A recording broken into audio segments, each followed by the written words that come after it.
the United States, like the United Kingdom, that people are too frightened to speak their mind, to say what they think. What do we do about this? I think you say what you want to say, and to hell with the consequences.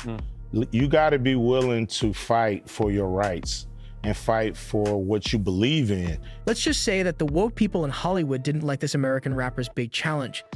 He not only spoke out at a time when everyone is scared of being seen as bad, but he also broke their rules and showed how hypocritical they were. People are afraid to speak out because of the cancel culture. Cancel culture is about to learn a hard lesson if their goal was to scare Ice Cube into silence. Who exactly is Ice Cube going up against? I've been excluded. I've been excluded on Oprah, you know. On Oprah? On Oprah, yeah, I've been excluded. We're talking about the upper class people in Hollywood who like to talk about progressive ideas, but shut out everyone who doesn't fit their set mold. Cube knows how they play the game because he's played it for a long time and is done being nice. It's not just a problem for him. He says cancel culture is like a cancer that destroys anyone who has the nerve to think otherwise. When Cube talked to Piers Morgan, he didn't hold back. He then said that cancel society makes people quiet. He showed how this culture instills fear in everyone, not just those who are directly targeted. It spreads through society like a virus, telling people, say the wrong thing, and you'll be next. The trouble is that Ice Cube isn't scared. He gave the straightforward response, say what you want to say and to hell with the consequences, when asked how we should respond to this insanity. He's obviously not just talking the talk, he's actually living it, even if it means losing out on chances, partnerships, and invitations to the biggest shows in the business. Here's a small behind-the-scenes peek at how severe Hollywood's resentment of Cube is. It turns out that some of the biggest platforms have secretly banned him. Big celebrities like Oprah and The View have all refused to give him airtime. Well, a few of the guests just really didn't like where I was coming from, so, or a few of the hosts, I mean. So that's what I was told by the producers. You know, I don't know if the producers was just copping out and using. Since he does not belong to the herd. Hollywood's aim of fostering a get-along society is at odds with Ice Cube's self-described independent thought. Cube claims that the producers of The View actually informed him that the host of the program didn't agree with his stance. Even talks for his own projects, such as his television series Black, White, and the film Barbershop, were denied to him. That I wasn't invited to participate with the cast. I produced a show called Black, White, and it was a very controversial show. And once again, they had the whole cast on, but I wasn't invited. And so I don't know. On Oprah's show. Yeah, so I don't know what that's really. But Oprah's obviously a saintly, godlike figure who's revered by all decent people. Why would she exclude you? I really don't know. Hollywood obviously doesn't mind showcasing his work as long as he isn't around to provide an explanation. He was also denied access to Oprah's platform by her crew, even though he was the very kind of success story they claimed to adore. A self-made star who ascended from South Central streets to Hollywood's elite. The truth is that Hollywood doesn't want to hear from you if you don't follow their script. Not only Cube, though, has been singled out. Do you recall when Kevin Hart was meant to host the Oscars? Until a few old tweets came back to light and Hollywood suddenly demanded an apology. Remember, the mob wanted more, but Kevin had previously responded to those tweets years ago. Kevin Hart's commentary that he put up because they asked him to apologize for the Oscars for tweets he put up 9 years ago and that he apologized for before. And he said he was going to remove himself from it, no hard feelings, no harm, no foul. Mm-hmm. Some people say, oh man, I think he was thinking emotionally. He should have apologized for what people thought were anti-gay tweets. I know he meant it as a joke, something about his son playing with dollhouses. Okay. What would you have done if you know Hollywood? What is that? How many times does a person have to apologize? Ice Cube asked in answer to the incident. He wasn't wrong either. According to Cube, this is about Hollywood controlling people and picking who is forgiven and who is not about making reparations. He thinks that if you take away a comedian's freedom to jest, you're setting a risky precedent. Who then decides what is too far? According to Cube, we're losing the unvarnished honesty that makes... They just kind of told on themselves that we got this wrong. Yeah, and nobody wants to talk about it. That's the crazy thing, because all the news Nobody stories, can. Yeah. You know, that's what I'm talking about, the gatekeepers. Nobody can talk about it because somebody above them told them no. From this outlet, that outlet.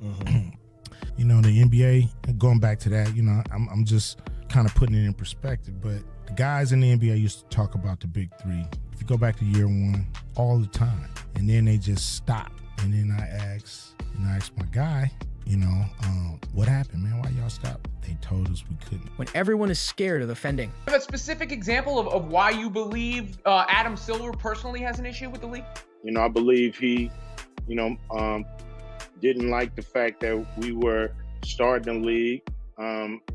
We had a meeting. It was cordial, but it got a little, contentious in the middle. Let's also talk the NBA, another venue where Cube was silenced. He had a successful Big Three basketball league. So in your contract, how does America make it right with Black America? Man, it's a lot of simple things they could do. Just take government contracts. If we got 13% of the government contracts out there, that would give our communities a big boost. Like I said, with lending, lending money. Fans and players alike were talking it. However, NBA broadcasters suddenly ceased discussing it on the air. After digging around, Cube found that they had been instructed not to. Yes, he was silenced by a whole sports network just because the authorities didn't officially authorize his league.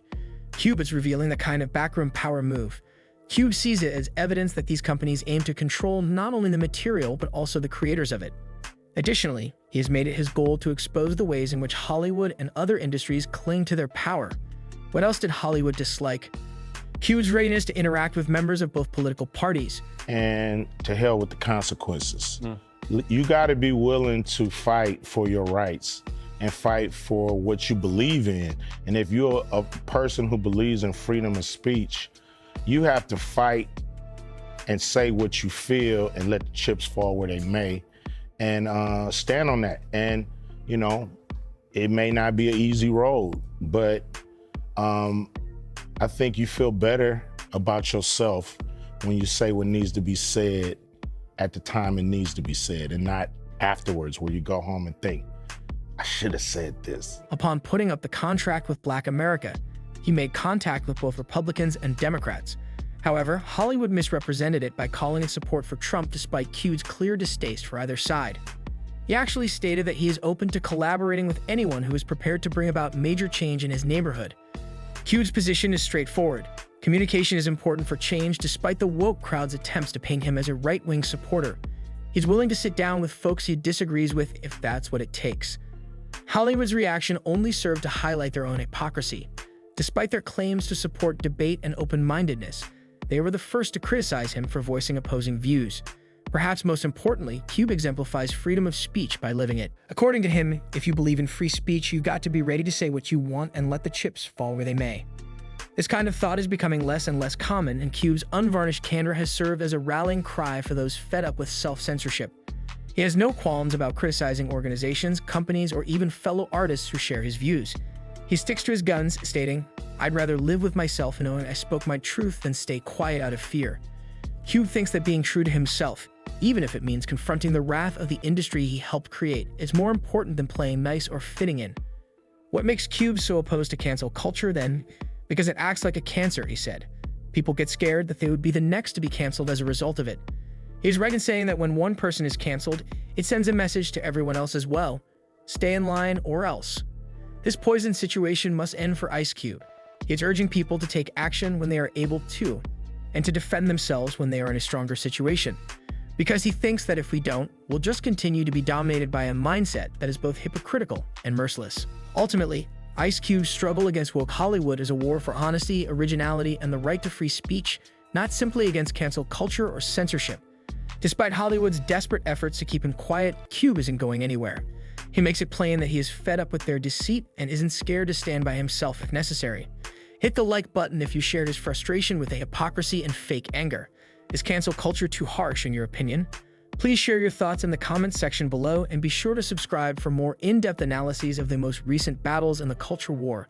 Because if Ice Cube has taught us anything, it is that while expressing the truth may come at a cost, staying quiet can have even greater consequences.